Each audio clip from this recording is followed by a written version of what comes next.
हमारे गन्नौर के सोनीपत के भाइयों को, बहनों को, सबको बहुत बहुत बधाई देता हूँ। ये गंगा जमुनी संस्कृति का एक पावन त्यौहार है और पूरी दुनिया में आज इसको मनाया जा रहा है। हम सब लोग अमन, चैन, शांति के रास्ते पर चलते हुए मुल्क को एक रखें, यही मैं समझता हूँ कि अपील करता हूँ और साथ साथ ऊपर वाले से फरियाद करता हूँ कि वो सबको ताकत दे इस मुल्क को आगे बढ़ाने के लिए और सबका सहयोग उसमें हम सबको मिले।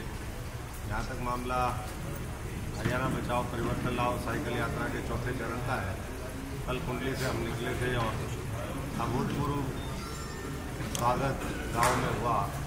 वो गांव जो कभी इन्हें लोग गढ़ हुआ करते, केवड़ा है और कई गांव है, जगह जगह गोपालपुर है, बहुत से साथियों में मुरथल में हमारी वहाँ पर बाजार के अंदर जिस तरह से स्वागत हुआ जगह जगह, तो उससे लगता है कि लोगों का विश्वास कांग्रेस में पहले से और ज़्यादा मजबूत हुआ है इस इलाके में भी और पूरे हरियाणा में। तो मैं समझता हूँ कि पूरा माहौल आज बदला हुआ है। लोग मोदी सरकार से भी और गठबंधन सरकार से पिछले 4-4.5 वर्षों में जिन्होंने कुछ नहीं इस प्रदेश के लिए किया, उनसे पूरी तरीके से मोह भंग हो चुका है। किसान, मजदूर, छोटा व्यापारी, कर्मचारी सब असहाय महसूस कर रहे हैं। और दूसरी तरफ मोदी सरकार बड़े बड़े घोटालों में लिप्त है। ये हमने इस तरह के पंफलेट बनवाए हैं।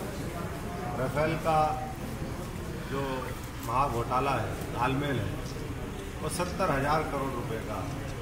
ये एक कंपनी जो घाटे में चल रही हो, कुछ दिन पहले प्रधानमंत्री उनको लेके जाते हैं फ्रांस में और वहाँ जाकर के डील करवाते हैं। ये सारी चीज़ें हैं और इसी तरीके से गुमराह करने का काम उन्होंने हर मुद्दे पे किया। अभी जिस अंतर्राष्ट्रीय एयरपोर्ट की हरियाणा में चर्चा कर रहे थे कि अंतर्राष्ट्रीय एयरपोर्ट हमने हिसार के अंदर बना दिया, एक कमरे का वहाँ पर कुछ नहीं किया। एक कमरे का, 2 कमरे का, सिर्फ जो यहाँ से सिक्योरिटी चेकिंग वगैरह होती है वो करके कह रहे हमने अंतर्राष्ट्रीय एयरपोर्ट बना दिया। इतने महा के झूठे मैं समझता हूँ कि पूरी दुनिया में कहीं और नहीं मिलेंगे। वो जो रनवे है वो तो कांग्रेस के समय में एक्सपेंशन हो गया था, पहले भी जहाज उतरते थे। अब जिस कंपनी का बात चल रही है कि किसी कंपनी को ठेका देगा, अभी ना किसी कंपनी का पता है ना कब जहाज चलेंगे ये पता है, लेकिन कह रहे अंतर्राष्ट्रीय एयरपोर्ट बना दें। तो इस तरह की जो बातें हैं, यहाँ हमारे गन्नौर के अंदर जो इंटरनेशनल वेजिटेबल्स की मंडी आनी थी 2013 के अंत में या 14 के अंदर, इसकी पूरी भूमिका तैयार हुई। राहुल जी ने पत्थर रखा था, मैं स्वयं भी उसमें आया था उसमें। आज तक उसके अंदर कोई बढ़ोतरी नहीं हुई और ये बार बार इन्हीं मामलों को लेकर के, कभी फ्रूट के नाम पर, कभी वेजिटेबल के नाम पर, कभी हॉर्टिकल्चर के नाम पर अधिकारी मंत्री विदेशों में सैर करते हैं और जो जनता की गाड़ी कमाई है, पहले तो इसको दुरुस्त करना चाहिए।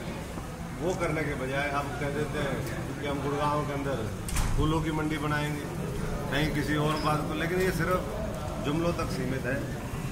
4 साल की दूसरी उपलब्धि अगर गन्नौर के संदर्भ में हम देखें तो जो हमारे समय में बात आई थी कि यहाँ पर रेलवे कोच फैक्ट्री लगेगी, 2014 के बजट में पास हो गया।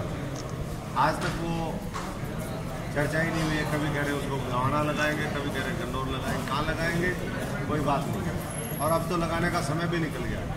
अब तो सरकार कांग्रेस की आएगी और वही उसको लगाएगी, वही जो अधूरे जो प्रोजेक्ट पड़े हुए हैं उनको पूरा करेगी। और मैं समझता हूँ कि इन तमाम मुद्दों को लेकर के जनता के जो मुद्दे हैं, उन सब मुद्दों को लेकर के कांग्रेस पार्टी ये एक साइकिल यात्रा जो हमारा है, ये जन जागरण अभियान भी है और जनता के साथ रूबरू होने का एक मैं समझता हूँ कि बेहतर माध्यम है। जनता का जिस तरीके से रिस्पॉन्स है और आज सब लोग इंतजार में हैं। इसी पूरी मुहिम के माध्यम से हमने बहुत से नए लोगों को जोड़ा है जो पिछले कुछ वर्षों में निष्क्रिय थे। तो लगातार कांग्रेस का ग्राफ बढ़ता जा रहा है और मैं सभी साथियों का उसके लिए बहुत बहुत धन्यवाद करता हूँ। आप सब साथियों का भी धन्यवाद करता हूँ। आज गन्नौर के तमाम गांव हम करते हुए गोवाना की तरफ प्रस्थान करेंगे। कल हमारा दोबारा से खरगोदा का रहेगा और परसों खरगोदा से चल करके हम सोनीपत के अंदर नई अनाज मंडी में एक बड़ी रैली को संबोधित वहाँ पर कौन नहीं आ रहा है, ये कोई ज़्यादा मैटर करता नहीं है। पूरी मजबूती से हमारे सारे साथी लगे हुए हैं, जो स्थानीय हैं यहाँ पर, ये सारे बैठे हुए हैं और इन्हीं के सहयोग से मैं समझता हूँ कि आगे कांग्रेस को और मजबूती प्रदान करना, 10 की 10 लोकसभा सीटें जीतना, अगली प्रदेश में सरकार बनाना, ये हम सबका लक्ष्य है और वो लक्ष्य हम निश्चित तौर पर पूरा करेंगे। जैसे कल कुंडली से आपका काफिला हाईवे पर आगे पहले ही हॉस्पिटल में था, उसको इस तरीके से जोड़ के देखना, ये बात जरूर है कि मेरे को भी आज ही पता चला इस बात का, एक तो समाचार पत्रों के माध्यम से मैंने हमारे साथियों को पहले से ही कह रखा है कि हम रोड पे चले, क्योंकि कई जगह रोड का निर्माण कार्य जारी है, तो निश्चित तौर पर हो सकता है भीड़ लगी हो, लेकिन हमने बिल्कुल क्लियर कहा हुआ है। हम तो खुद अगर कोई ऐसी घटना होती, हमारे साथी तो अभी 2 दिन पहले कुरुक्षेत्र के अंदर 10 गाड़ियाँ आपस में भिड़ गई, 10 लोग मारे गए। हमारे खुद साथियों ने वहाँ से लोग निकाल करके वो इसी रैली में आ रहे थे, परसों रात की बात। तो मैं समझता हूँ कि और इसको हम बेहतर तरीके से वो करेंगे, लेकिन बच्चा पहले से बीमार था, हम उसके जल्दी स्वास्थ्य की कामना भी करते हैं और जो उसमें कहीं सहयोग हम लोगों का होगा तो वो भी करेंगे।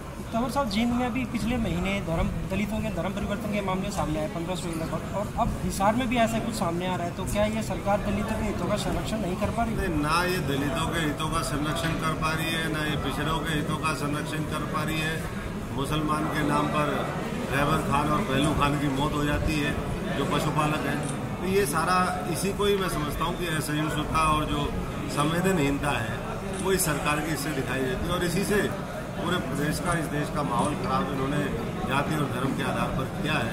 तो मामला जो है, मैं समझता हूँ कि जनता इसका सही समय पर सही हिसाब किताब करेगी। जो नेता प्रतिपक्ष हैं अभय चौटाला, उन्होंने अभी हाल ही में बयान दिया है कि ड्रग्स के मामले में सरकार के कुछ आदमी साथ लगे हुए हैं, तो आप इसे कैसे देखते हैं?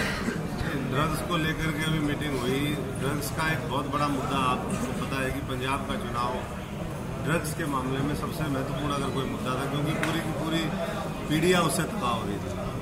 पंजाब में जब से कांग्रेस की सरकार आई, वहाँ पर अंकुश लगा, कठोर कदम उठाए, फांसी तक की सजा का प्रावधान उसमें किया गया जो ड्रग्स में इन्वॉल्व पाया जाए। उसके बाद से प्रदेश में हमारे कमज़ोर सरकार बैठी है, वो drug mafia, mining mafia, drug mafia, ये सारे हमारे यहाँ सक्रिय हैं। जो पहले उत्तर प्रदेश में होते थे, कांग्रेस के समय माइनिंग बंद थी, तो आज उत्तर प्रदेश का भी और सारा माइनिंग माफिया यहाँ सक्रिय है। सोनीपत में पीछे जो खुदाई ज़्यादा होगी उसकी वजह से बच्चे डूब करके मर गए। तो इसी तरीके से ड्रग्स का कोई बिना सरकार के प्रतिनिधियों के संरक्षण के, चुने हुए जो प्रतिनिधि हैं, MLA हैं, MP है, मंत्री हैं, उनके बिना और अधिकारियों के संरक्षण के बिना ये संभव नहीं है। तो बात बिल्कुल ठीक है। सर, ये दिल्ली में जब आप पर हमला हुआ था, उसमें नवीन दलाल का नाम सामने आया था, अब उनमें दीपेंद्र हुड्डा के साथ उनकी फ़ोटो वायरल हो रही है। नवीन दलाल कौन है? वो आपके साथ जो हमला हुआ था उसमें उनका नाम सामने आया था। वो तो नवदीप दलाल। हाँ, वो उनका फोटो वायरल हो रहा है। किससे वायरल? दीपेंद्र खरीद वाले मुझे नहीं, हमारे साथ कोई मामला। वो अटैक करने वाले थे क्या? अटैक करने वाले क्या पता? कांग्रेस ने, ये हमारी 3 दिन पहले 4 दिन पहले मीटिंग हुई थी दिल्ली के अंदर, राहुल जी के साथ सभी प्रदेश कांग्रेस कमेटी के अध्यक्ष, हमारे leader of opposition, CLP leader, मुख्यमंत्री, AICC के सभी महासचिव, वो सारे लोग बुलाए थे और उसमें सारी बातें बहुत खुल करके आई कि किस तरीके से बहुत क्लियर कट केस है भ्रष्टाचार का। और ये जो सीक्रेसी क्लॉज की बात करते हैं कि इसको सीक्रेट क्लॉज के तहत हम रिवील नहीं कर सकते, पूरी तरीके से बेईमानी है। डिफेंस पहले भी कोई मिराज और भी जितनी डील हुई, कुछ हमने नौसेना के लिए कुछ इम्पोर्टेंट उस समय सबमरीन्स वगैरह खरीदी, कुछ युद्धपोत खरीदे, सबका कांग्रेस ने अलग अलग समय पर जब हमारी सरकार थी यूपीए की, एंटनी जी रक्षा मंत्री थे, हमने खुलासा किया। और खुद निर्मला सीतारमण जी ने भी 2017 में संसद के पटल पर ये कहा कि हम इसका खुलासा करेंगे, लेकिन क्योंकि उनकी इसमें कोई मामला चली नहीं, ना वो इसके अंदर पार्टी है, मोदी जी ने सीधे सीधे अनिल अंबानी के साथ मिलकर के ये बड़ा घोटाला किया है। तो इसलिए मैं समझता हूँ कि उसी को बेनकाब करने के लिए कैसे कैसे क्या क्या है, हम इसको पूरा ये महीना कांग्रेस पार्टी साइकिल यात्राओं के माध्यम से दूसरे हर जिले के अंदर हमारे 18 से लेकर के 15 तारीख तक हर जिला मुख्यालय के ऊपर हमारे इसमें प्रोटेस्ट मार्च होंगे, एजिटेशन होंगे, गवर्नर को मिलेंगे, चंडीगढ़ के अंदर हम लोग इसको कर रहे हैं और 1-2 बड़ी रैलियाँ की भी हमने इसके अंदर प्लान करी हैं पूरे इस राफेल के मामले को उजागर करने। एक तरह सवाल आएगा